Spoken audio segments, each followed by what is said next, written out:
A rhyme scheme is the pattern of rhyming words at the end of each line in a poem. কথাটো বুজি পাইছা? তো পোয়েমৰ প্ৰত্যেকটা লাইনৰ ইয়াতে যেনেকৈ 4টা লাইনৰ পোয়েম আছে 4টা লাইনৰ শেষৰ যিটো ৱৰ্ড আছে তাৰ কোনটো প্যাটাৰ্নত মানে লিখিছে সেই প্যাটাৰ্নটোক আমি ৰাইম স্কিম বুলি কওঁ আমি প্যাটাৰ্ন ইয়াত ফাইন্ড আউট কৰিম ৱৰ্ড নহয় ঠিক আছে it is usually mark using letters like A B C এনেকুৱা ধৰণে আমি যিমান কেইটা লেটাৰ্স আছে তাৰ দ্বাৰা আমি ইন্ডিকেট কৰিম যে কোনটো প্যাটাৰ্নত কোনটো কবিতাৰ কোনটো লাইন লিখিছে প্ৰথম যেটো আমি নতুন সাউন্ড পাইছো ৰেড এইটোৰ কাৰণে আমি এ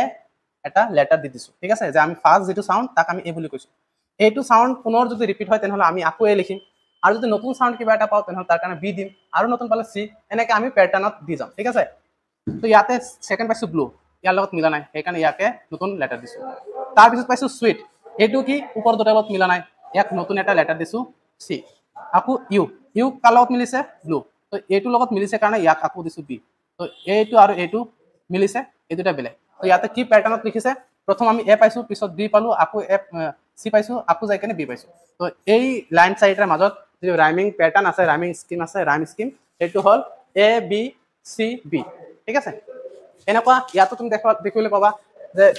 টুইঙ্কল টুইঙ্কল লিটল ষ্টাৰ তো এই লাইনৰ শেষত আছে কি ষ্টাৰ আৰু এইটো লাইনৰ শেষত আছে কি আৰ ষ্টাৰ আৰ সেম হয় সেম সাউন্ড হয় সেইকাৰণে কি দিছো এ দিছো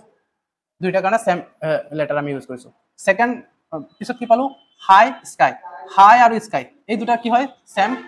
উচ্চাৰণ হৈ আছে না নাই সেইকাৰণে দুইটা কাৰণে বি দিছো তো ইয়াত ৰাইমিং কি ইউজ কৰা হৈছে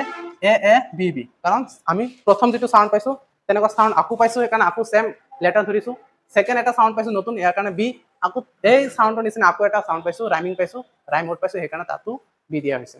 তো ইয়াৰ pattern hall A A B B ঠিক তেনেকৈ যদি ইয়াতে দেখিবলৈ যাওঁ the sun is shining in the sky তো এই স্কাই আৰু সেকেন্ড লাইনৰ এইটো হাই এই দুটা সেম উচ্চাৰণ হৈ আছে সেইকাৰণে এইটো আৰু এইটো দুইটাকে সেম আমি লেটাৰ দি বুজাইছো এ এ স্কুল স্কুল এই দুটাও কি সেম হৈ আছে সেইকাৰণে ইহঁতৰ কাৰণে বি বি ধৰাইছে তো এ এ বি বি এইটো হল ইয়াৰ ৰাইম স্কিম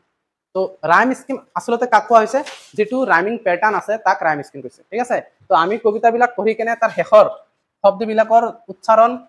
আমি দেখিবলৈ যাম সিহঁতৰ ৰাইমিং ৱৰ্ডটো বিচাৰি কেনে চাম এটাৰ নিচিনা উচ্চাৰণ আনটোৰ লগত মিলি আছে নেকি যদি মিলি আছে সবৰ মিল থকা সবৰ কাৰণে এটা প্ৰথম আমি আখৰ ধৰি লম লেটাৰ ধৰি লম অমিল কোনবা আহিলে তাতে বি ধৰিম সিম্পলি কি কৰিম কবিতাটো পঢ়িলো কবিতাৰ লাইনৰ প্ৰত্যেকটা শেষৰ শব্দবিলাক আমি ৰিডিং কৰি চালো যে প্ৰথম এটা শব্দ পাইছো যাৰ কাৰণে আমি এ ধৰিছো যিকোনো ফাৰ্স্ট পোৱাৰ কাৰণে এ ধৰিব লাগিব এনেকুৱা